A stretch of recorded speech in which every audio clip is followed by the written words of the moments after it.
For the past 2 decades, weeds have developed resistance to herbicides faster than ever, far faster than we develop new herbicides.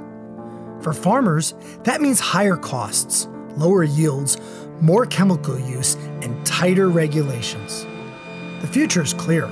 Herbicides need help. Farmers must change their weed control strategies to survive. Welcome to GROW.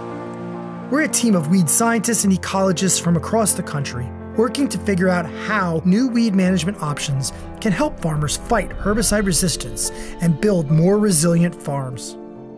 Our research team is studying how to grow, manage, and terminate cover crops to help fight weeds without sacrificing yields. My team is studying harvest weed seed control. That means we're testing seed impact mills that grind up weed seeds leaving the combine. And we're learning about chaff lining chutes, which funnel chaff and weed seeds into small, manageable rows.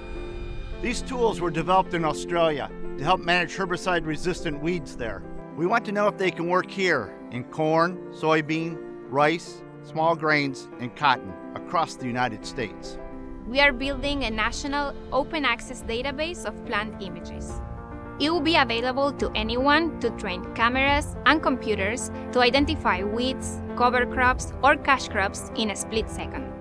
We want to speed up the development of precision technology that will let you manage weeds and fields at an individual level. At GROW, we want to move this research out of spreadsheets and test plots and into your fields. That's why we partner with farmers to test cover crops, harvest weed seed control, and other technology on their own farm and across the country. Everything that we learn, you learn.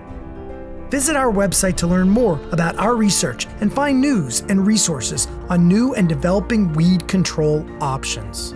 Follow us on social media for a live look at our scientists and farmer collaborators working together. Let GROW help you build better farms, ready to tackle whatever weeds come your way.